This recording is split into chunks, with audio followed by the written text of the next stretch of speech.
Come on, it's fine to use the celebration money for a bit. It's my celebration too, after all, she exclaimed with confidence, making an outrageous comment. Her parents' unmistakably disapproving faces were quite memorable. My name is Marka. This year I finally turned 60, and now I'm going to tell you about something that happened when I was 50. Back then, my son Arnold, whom I had raised single-handedly, had become independent, and I was enjoying my newfound freedom. Just when I thought I had it all figured out, Arnold introduced me to a woman he wanted to marry. She was 25, 5 years younger than Arnold. My first impression of her was striking. She was slender and beautiful, a lady with a serene and calm aura. I couldn't help but wonder, could such a gorgeous and seemingly perfect woman really become Arnold's wife? A side note here, Arnold looks a lot like me, not the most handsome, or rather, he has a face with character. Despite that, Arnold, being very attentive and kind, always had a girlfriend. Surprisingly enough, feeling a bit uneasy about the mismatch between the beautiful woman and Arnold, I still felt a burst of pride that such a girl had chosen my son. After chatting with her for a while, I said, "I've prepared dinner. Please have some before you leave," and laid out the evening meal. That's when she exclaimed in a slightly bewildered tone, "Oh, steak." "You don't like it?" I asked. "No, it's not that." On that day, determined to treat my future daughter-in-law to something special, I splurged and ordered delivery from a renowned restaurant. The menu included gratin steak and pasta. I had chosen these after confirming any allergies with Arnold. But seeing the steak, Sissy's expression visibly clouded. I didn't want to force her to eat something she disliked. I was aiming to build a relationship where we could speak freely about anything. After all, one of the reasons I divorced my ex-husband was the poor relationship with my mother-in-law. I didn't want to put Arnold's wife through the same ordeal. "You can be honest if there's something you don't like," I said. "No, it's okay," she replied. "Don't force yourself. It's okay to leave some," I insisted. "Thank you," she smiled as she said this, but her smile seemed slightly unnatural. I felt a hint of disgust in her expression. In the end, she only ate a bit of the pasta, didn't touch anything else, and left after taking some supplements she brought. From what I heard, those supplements were for reducing fat absorption after meals and preventing swelling by eliminating salt and some vitamins. She apparently talked about these supplements more enthusiastically than she talked about Arnold. When I later asked Arnold about it, he said she was very conscious about her beauty. It turns out that Arnold and she met because they attended the same gym. She was known there for her strict regimen. Since they started dating, they never went out to eat, partly because Arnold often got home late. They primarily had dates at Arnold's apartment, where he lived alone. The meals were often prepared by her, who brought her own ingredients. Come to think of it, the menu was always healthy. Maybe she was subtly avoiding dining out because of the calorie counting. "Would you like to go out sometimes?" Arnold asked. The invitation was always met with, "You're too tired." After all, it seems that this was her gentle way of declining. Arnold concluded that she didn't eat the prepared food because it would exceed her daily calorie intake. She avoided dining out not to exceed her calorie limit. That's why she cooked calculated healthy meals for Arnold at home. Arnold, not thinking much about it since she was the one cooking, didn't realize she was controlling calories to such an extent, and didn't mind her taking supplements after meals at home. After expressing this, Arnold said, "I guess we should have dined out occasionally." I realized then that Arnold also felt somewhat uneasy about Sissy's behavior. During our family meeting later, Arnold kept defending her, saying, "But she's got a good personality, and she's a thoughtful, nice girl," as if to reassure himself. Taking supplements? What's the big deal, right? But that's not the point. Our unease wasn't about that. If she left the carefully prepared food untouched just for calorie counting, despite her considerate behavior, didn't she fundamentally lack the understanding of how to be truly considerate? I had said it was okay to leave food, and I meant it, but this made me feel uncertain about getting along with Arnold. He probably vaguely realized he had upset me and was feeling uneasy about it. Is calorie counting a matter of different values? I felt a bit anxious about finding a resolution that would satisfy both parties. Arnold and Sissy later registered their marriage. They have a wedding ceremony planned in 2 months. I was worried about potential value conflicts, but they've made it this far. It must be all right. My worries were probably overthinking. I decided to leave it to the younger generation. Then one day, suddenly, she came to our house. When I showed her to the living room, she pulled out a box of a well-known diet smoothie from her bag, saying, "This is what I was talking about. I thought you might want to try it." "Oh, thank you. I'll give it a try," I replied. "Is a diet drink something you give as a gift? Is this normal for young people these days?" Ignoring my dumbfounded expression, she kept pulling out box after box of supplements from her bag. "This is tea that helps break down fat, and this is a superfood high in dietary fiber. This one is, what's all this?" I almost blurted it out. "This isn't all for a gift, is it?" But I swallowed the words, thinking they might be too sharp.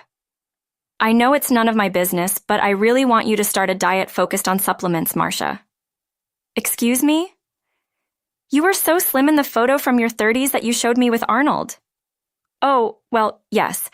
Back then, as a single mother, I was fighting against society's cold stares, constantly working hard while taking care of Arnold.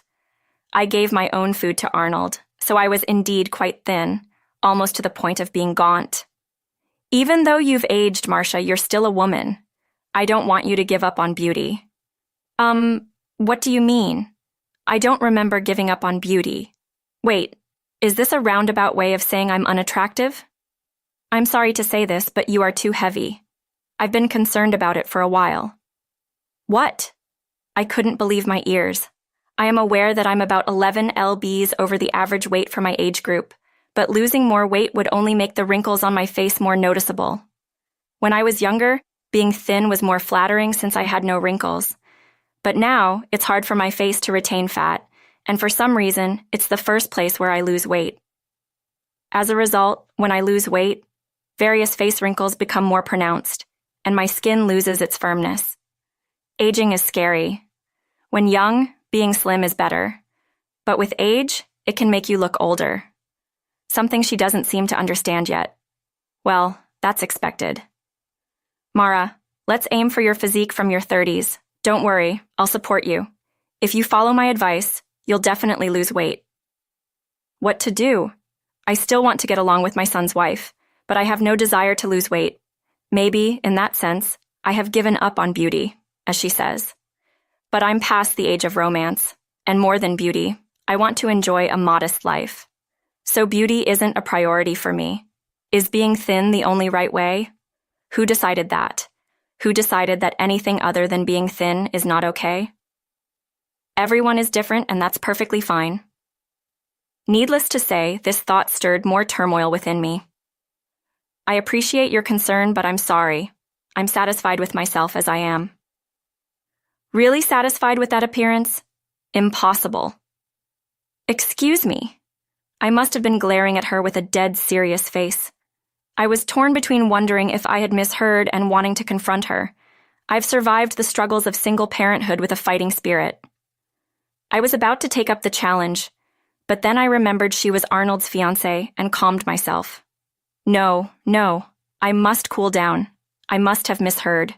Surely, maybe, probably. To be confident with your appearance is, in a way, impressive. I couldn't walk outside looking like that. Well, I walk outside with this face every day. Being in that state is like wearing shame. Are you so used to being overweight that it doesn't bother you anymore? It's a serious situation. Shame educates people. If you don't want to be embarrassed, you can elevate yourself. Come on, Marcia, acknowledge your embarrassment.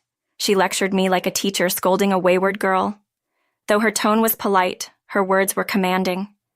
This was the first time I had been hit with such heavy blows, one after another, delivered so courteously. Her polite manner made it seem as if she meant no harm, which was confusing. But even if there was no malice, it was still problematic. "That's it, Mara. Let's go for cosmetic surgery. I'll accompany you." Suggesting plastic surgery as if it's a casual outing? Isn't this a bit too much? I wanted to yell at her, but she is my son's fiancée. Stay calm, Mara. As I said before, I'm satisfied with myself. It's not about looks. I'm confident in my way of life and my choices. I meant every word. I might have failed in my marriage, but I raised Arnold well, and even as a high school dropout, I managed to secure this house. When I became a single mother, I was scorned by my own relatives, but now I'm recognized as a respectable mom. Looks may be important, but I pride myself on having a noble and beautiful inner self. I don't care what anyone says. However, she blatantly frowned upon hearing this. Sorry, but I don't understand. Are you serious? I was more than a little irritated. Being judged for my lifestyle was more intolerable than any comments about my appearance. Is that so? Then please don't attend our wedding so as not to ruin it. What? You might not care, but I can't bear the thought of others knowing you're my mother-in-law. It would turn our big day into an ordeal. What? This girl? How can she so unashamedly keep calling me an embarrassment? After all, I'm the only mother of your husband, you know. I'm sorry, but that makes no sense. I'm Arnold's only parent. Are you asking me to let my son have a wedding without his parent? That would be sad. What are you saying? Arnold must feel unbearable about having a parent like you at his wedding. He just doesn't say it. Did Arnold say that? If he did, I'll stay away. He's my precious son, but if it's just your request, I can't comply. You don't need to say it. We're a couple planning to spend our lives together.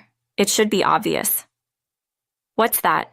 As a mother, I should know my son's feelings. He wouldn't be happy with a wedding where I can't celebrate. What are you talking about? You can celebrate. Express your good wishes with a gift. A minimum of $10,000 would be enough. Are you out of your mind? I slammed the table and stood up. You're the one who's crazy, Mara. You're selfishly ruining Arnold's big day. I'd hoped you'd lose weight voluntarily, but now with the wedding close, having someone who lacks self-control as a relative is unbearable. I wish we could cut ties. If not, the only way to hide your existence is for you to miss family gatherings. Please understand the feelings of someone who has to say such difficult things. Sissy's eyes, full of defiance, were very serious. She genuinely thought I was an embarrassment and believed Arnold felt the same but couldn't say it, making her look like a victim. I believed Arnold couldn't possibly think that.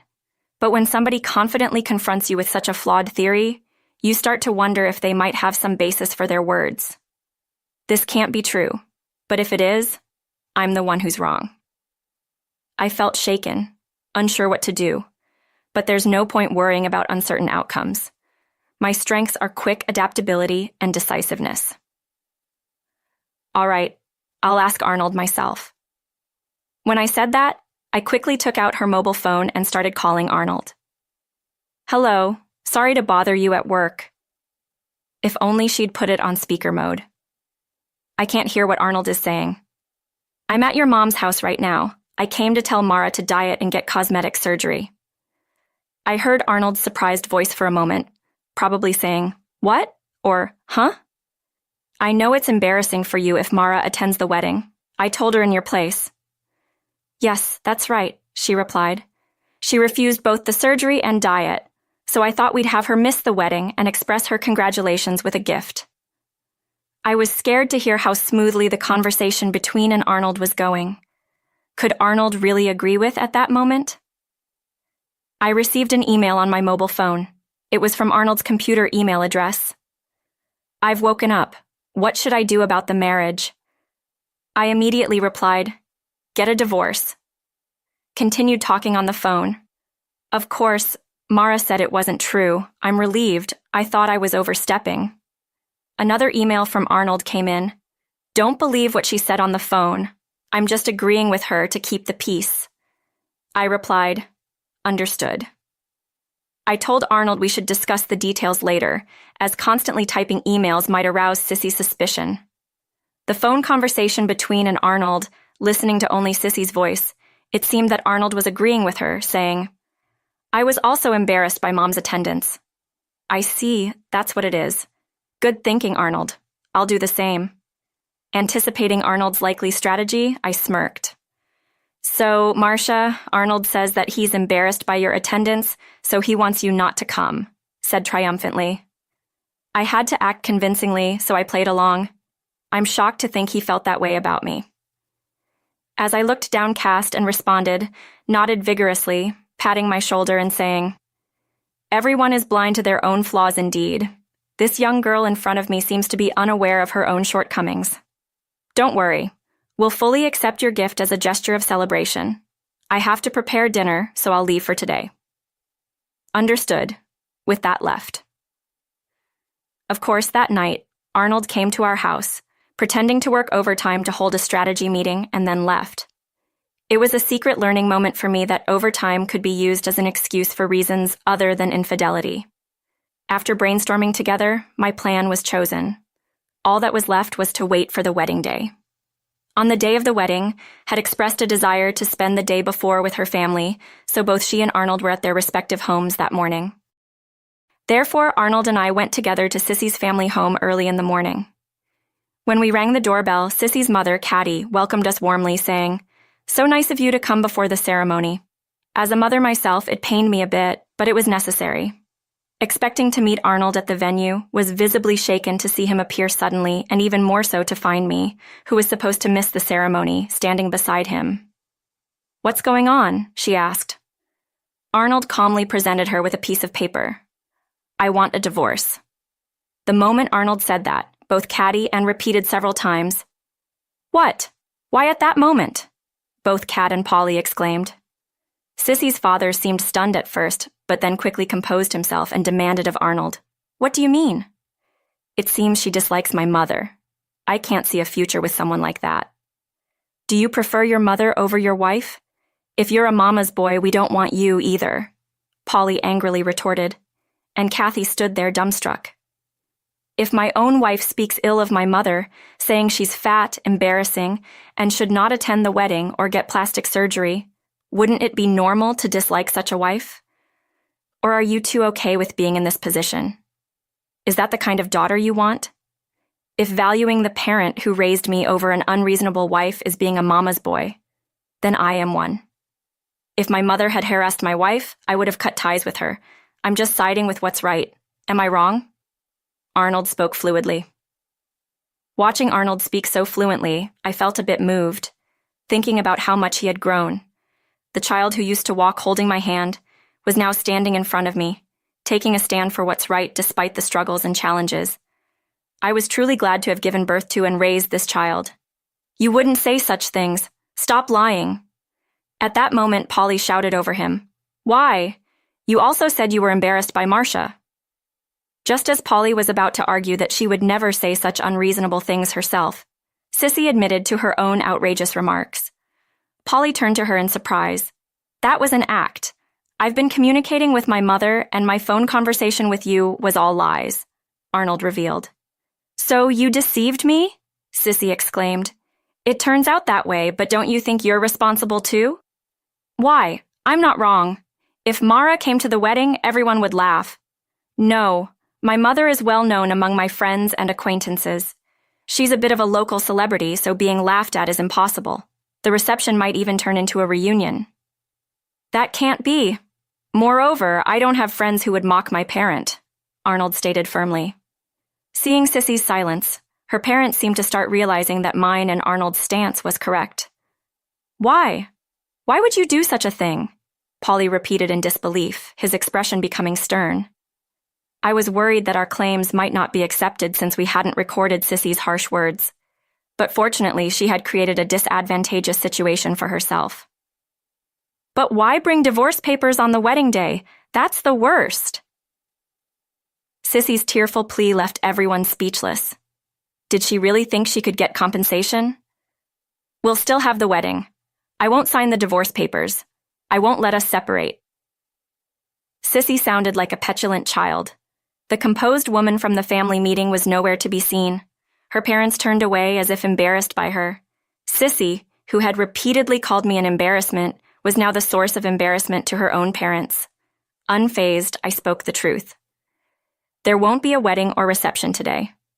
"What?" Sissy exclaimed. "You think we'd keep the wedding as planned if we decided to divorce?" "What do you mean?" "We canceled the ceremony long ago.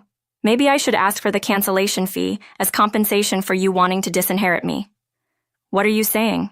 You canceled it because you wanted to separate. If I don't agree, then you should pay the compensation and cancellation fee. At that moment, there was a sharp slap.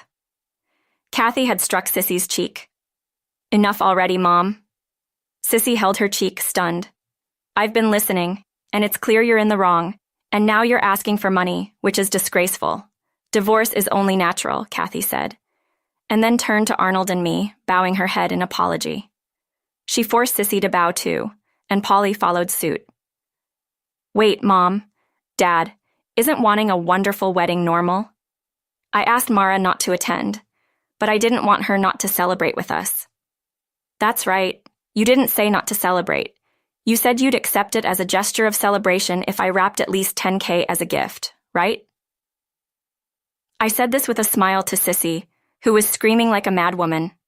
My revelation left her parents looking at me, their faces pale. And that $10K, you were planning to use it for cosmetic surgery like a cheek lift, weren't you? What? Arnold's further revelation shocked the parents. After they exclaimed, both parents fixed their gaze on Sissy. Unable to meet her parents' eyes, Sissy remained looking down. I heard you on the phone booking cosmetic surgery, and I overheard you telling a friend you'd use some of the gift money for facial maintenance, Arnold continued. Sissy's face quickly turned red. She was probably embarrassed that her husband Arnold, of all people, knew about her plans. So what's wrong with wanting to be a beautiful wife? It's just removing wrinkles with surgery and using a bit of the gift money for it is fine. It's also for my celebration. Puffing out her chest, Sissy made this outrageous claim confidently. Her parents, evidently embarrassed by her, held their heads in their hands. Sissy initially had adamantly refused to divorce. However, after being repeatedly scolded by her parents, she finally signed the divorce papers. Her parents kept apologizing to us, saying, "We're sorry for tarnishing Arnold's family name because of our daughter." When she signed the papers, she seemed to finally realize it was over and tearfully apologized to Arnold and me. She kept begging, "Please reconsider, don't leave me." But it was too late. Arnold did not change his mind and later filed the divorce papers at the office. Regarding the cancellation fees and the cost of the rings, her parents understood it was their responsibility to pay, and we were fully reimbursed. Strictly speaking, we were refunded not only the expected amount, but also an additional sum. According to her parents, it was considered compensation after the divorce was forced by her parents. She had to quit her job and move to Burlington to live with her grandmother. Sissy's parents, believing that her obsession with beauty stemmed from her glamorous city life, apparently decided to send her to live with her grandmother on a farm, immersing her not in glitter but in the muddier aspects of life. This way, they thought she would stop comparing her appearance with others. Moreover, with mostly elderly people around and no such targets for comparison, they believed that her excessive beauty consciousness would likely subside, if even reluctantly. Additionally, Sissy's dislike of insects and her tendency toward germophobia would make it even more challenging for a person raised entirely in the city. There would be nothing to like in Burlington. That's quite a harsh punishment, Arnold laughed. Currently, Arnold, unable to give up on marriage, regularly attended events for divorced individuals, where he met and married a woman. Interestingly, this woman was fuller-figured than I am. Although I knew Arnold didn't choose his former wife for her looks, I never expected him to remarry someone so different. However, she's a kind and gentle wife, and now they are blessed with a son and a daughter. This Valentine's Day, I plan to make chocolates with my grandchildren for Arnold. We're also planning to go to the pool with Arnold's family and the grandkids this summer, making up for the last 2 years we've missed due to the pandemic. I'm a little apprehensive about being invited to the water slide. I worry about whether my aging hips can handle it, but I'll give it a go. Surrounded by my beloved son Arnold, his wife, and adorable grandchildren, I am happy as